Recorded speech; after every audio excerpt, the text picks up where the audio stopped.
여러분은 삐에로 광대하면 어떤 느낌과 이미지가 떠오르시나요?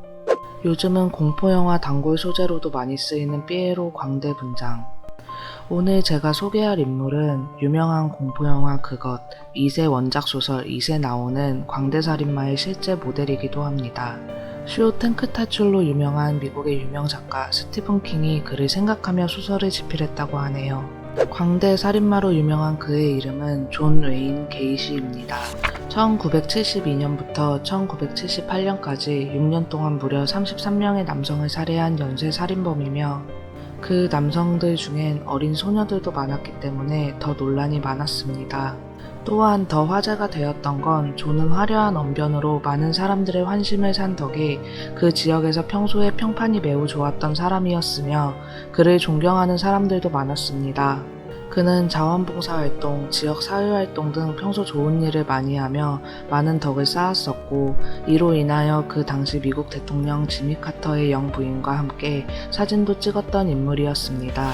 그가 광대살인마로 불리운 이유는 평소에 강대 분장을 하고 아이들 관련 자원봉사, 행사에 참석을 했었고 그런 좋은 일들을 하면서도 뒤로는 계속 끔찍한 살인을 저질러 왔기 때문입니다.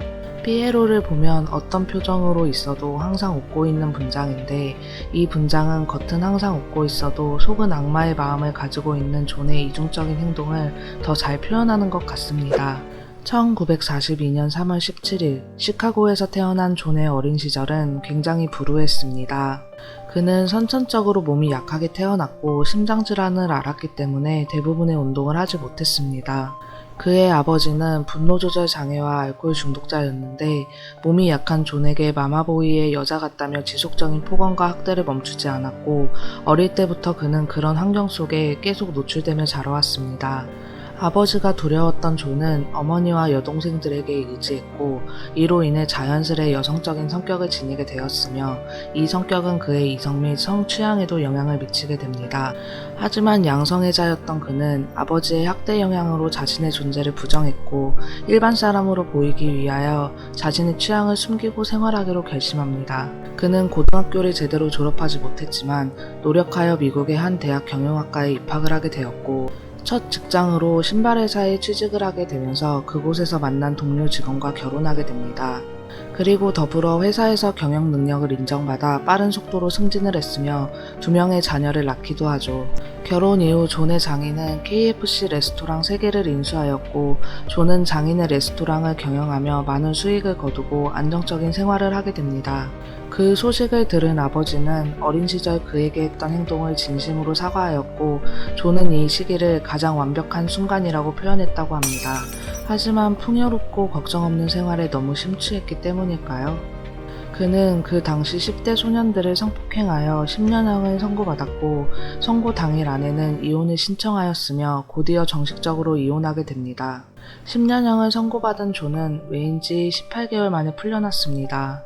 18개월 만에 출소라니 어떻게 된 것일까요? 교도소에 들어간 존은 모범수로 생활하였습니다. 그는 한 달 만에 교도소 내에서 명망을 받았고 자신의 경영 능력을 활용하여 교도소 내 수감자들의 노동 보수를 늘리고 수감 상태 개선을 위한 프로젝트를 진행하는 등 많은 활동을 합니다. 그는 차별 없이 각 개인을 개발하고 지도 역량을 길러 복지사회를 만들려는 단체인 청년회의소 교도소 회원을 짧은 시간 내 50명에서 650명까지 늘리기도 했습니다. 교도소 내에서 많은 활동을 하며 지내오던 존은 1969년 12월 25일 아버지가 간경화로 사망했다는 소식을 듣게 됩니다. 비록 아버지가 어렸을 적 자신을 심하게 학대했으나 가족 간 정은 남아있었는지 아버지가 죽고 나자 바닥에 쓰러져 심하게 우는 등 많이 슬퍼했다고 합니다. 장례를 위한 특별 외출도 신청했으나 기각되었고 그렇게 모범수로 지내오다 1970년에 가석방되게 됩니다. 출소 후 존은 새 삶을 시작하기 위하여 레스토랑의 요리사로 취직을 하여 생활을 이어나갔습니다. 또한 71년도에 존은 PDM이라는 건설회사를 설립하게 되는데 낮엔 요리사, 저녁엔 건설회사 일을 했습니다. 중간에 10대 소년이 존을 성폭행 혐의로 고발하기도 했는데 소년이 재판장에 나타나지 않아 기소되지 않았습니다. 이 일로 존은 행동을 더 철저하게 하며 조심스러워지죠. 평소에 언변이 화려했던 존은 이웃들과 허물없이 친해지며 좋은 평판을 쌓기 시작했고 72년 여름에 두 딸을 가진 이혼녀 캐롤호프와 재혼하게 됩니다. 캐롤은 존 여동생의 친구였으며 친절하고 말 잘하는 존에게 엄청난 매력을 느끼며 많이 좋아했다고 하네요. 73년도에 회사가 점차 성장해 나가자 전념하기 위하여 레스토랑은 그만두고 건설회사 운영에 집중하게 됩니다. 초기 건설회사의 주 업무는 간판 작업, 콘크리트 작업 등 간단한 일이었는데 후에는 인테리어, 리모델링, 건축 등 사업을 확장시켜 78년까지 그는 20만 달러 이상까지 연간 수익을 냈습니다.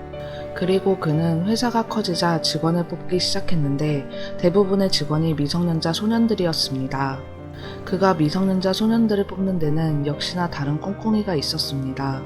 존은 종종 직원들에게 차량 대여, 스폰제의, 승진 등으로 성관계를 제안했으며 한 직원 증언에 따르면 내 총으로 너를 쏴 죽이고 시체를 없애버리는 게 얼마나 쉬운지 모르지 라고 말하며 협박하기도 했다고 합니다. 73년 존은 한 직원과 함께 자신이 구입한 부지를 보기 위해 플로리다로 가게 됩니다. 그리고 플로리다에서 그 직원을 강간했고 돌아온 직원은 존의 집으로 찾아가 그를 마구 폭행했습니다. 존은 그 당시 아내에게 말하기를 직원에게 돈을 제대로 주지 않아서 맞은 것이라고 거짓말을 하며 넘어갔다고 하네요. 존은 이후 지역 정치활동에 입문하였고 75년부터 시카고 연례 행사 퍼레이드의 책임자로 임명되면서 본격적인 지역 사회활동 및 자원봉사를 하기 시작합니다. 뒤에서는 추악한 짓을 하면서도 앞에서는 이웃들에게 좋은 평판과 자신의 지위를 유지하기 위해 무던히 노력한 것으로 보입니다. 75년도 존은 그의 아내에게 커밍아웃을 하게 됩니다. 아내는 존이 10대 소년들을 자신의 차고에 데려가는 것을 목격했고 집안에서 동성 포르노 비디오도 발견했습니다. 해서 76년도 초에 둘은 이혼을 하게 되고 존의 두 번째 결혼 생활은 그렇게 막을 내립니다. 존은 회사를 운영하고 지역활동과 자원봉사를 하면서 계속 미성년자 직원과 그 외 사회 소외계층, 유부남, 노숙자 등을 다양한 방법으로 접근한 뒤 강간하려 시도합니다. 그리고 그에게 강간당하고 안 좋게 끝난 이들이나 존을 거슬리게 하는 대상들은 모두 살해당한 것으로 추측됩니다.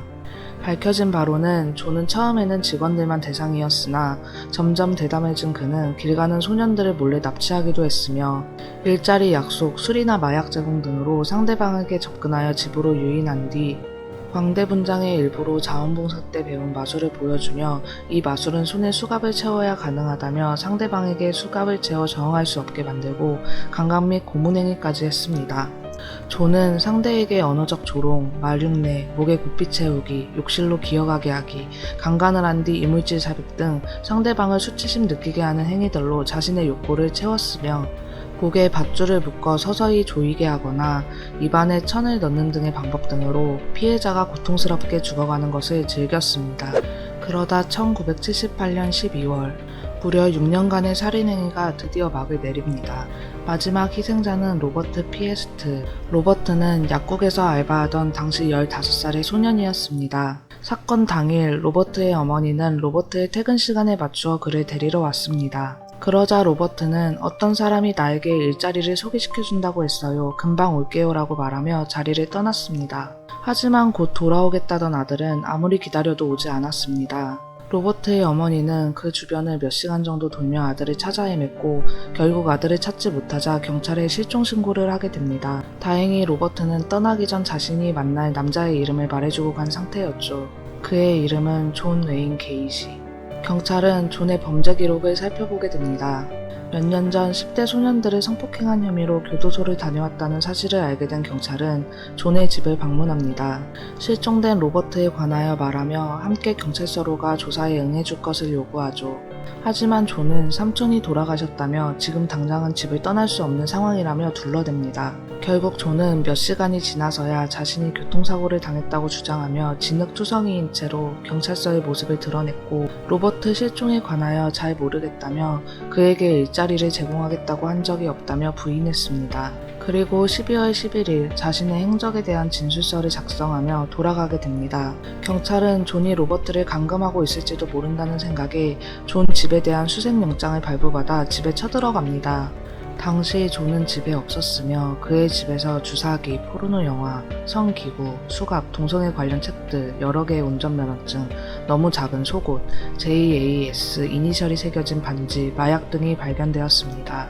그리고 쓰레기통에서 밧줄과 함께 로버트가 계산한 약국 영수증이 발견됩니다. 증거물로 1차 검거 후 존을 조사하기 시작했습니다.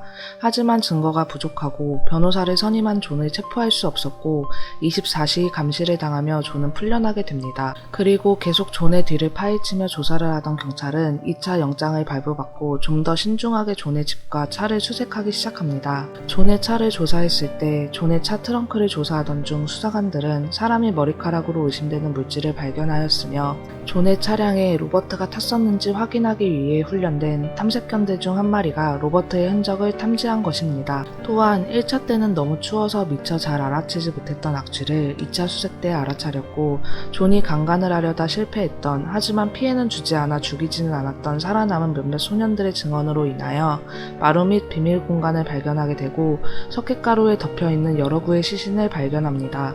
그리고 1차 수색 때 발견되었던 반지는 실종 처리되었던 소년의 것으로 밝혀졌으며 존의 회사에 일하던 직원들 중 실종 처리된 소년들도 있었고 존은 당시 미성년자 강간 혐의로 소송 대기 중이었습니다. 결국 모든 악행이 드러난 존은 자신도 이제 빠져나갈 구멍이 없다는 것을 직감했는지 결국 자신의 모든 죄를 자백하게 됩니다. 경찰은 존의 자백을 토대로 집 근처 강가 등에서 찾아낸 시신을 합하여 총 33구의 시신을 찾았고 존의 33번의 살인 행위 중 시신 26구는 집안에 묻힌 채 발견되었습니다. 그의 대부분의 살해 행위는 그가 이혼을 하고 혼자 살았던 시기 1976년부터 1978년 사이에 일어났습니다. 이웃들은 존의 집에서 이상한 냄새가 풍겼지만 평소 주변 평판이 너무 좋았기 때문에 딱히 대수롭지 않게 생각했으며 피해 당한 소년들의 가족들이 신고를 했지만 경찰은 단순 가출로 치부하며 수사가 제대로 이루어지지 않아 존은 들키지 않고 살인 행위를 계속 이어나갈 수 있었다고 합니다. 경찰은 존의 집을 수색하면서 많은 증거들을 발견하게 되고 그의 첫 살인은 1972년 처음 일어난 것으로 밝혀졌습니다. 그는 첫 살인의 기억을 떠올리며 그 아이를 죽이고 나서 완전 기운이 빠져버렸지만 그 아이를 찔렀을 때 심장이 미친 듯이 두근거렸고 미칠 듯이 기분이 좋아지는 것을 경험한 뒤 죽음은 최고의 스릴이라는 것을 깨닫고 살인 행위를 시작하게 됐다고 했습니다. 첫 살인 이후 1974년 두 번째 살인을 시작, 그 뒤 지속적으로 살인 행위가 이어져 왔던 것입니다. 재판 결과 존에게는 14년 후 사형이 선고됩니다. 존은 교도소에서 지내는 동안 수많은 항소를 하였지만 사형 선고는 변함이 없었고 최종적으로 1994년 5월 10일 존의 사형 집행일이 정해지게 됩니다. 그는 사형 전 마지막 식사로 KFC 치킨, 새우튀김 12개, 신선한 딸기, 다이어트 콜라를 요청하였고 33명을 살해한 연쇄살인마 존 웨인 게이지는 독극물 주사를 맞고 사형에 처해집니다. 그는 마지막 유언으로 이렇게 말했습니다. 키스 마이. 시청해주셔서 감사합니다. 또 다른 이야기로 찾아뵐게요. 여러분의 좋아요와 구독은 큰 힘이 됩니다. 미제의 그날 이야기였습니다. 감사합니다.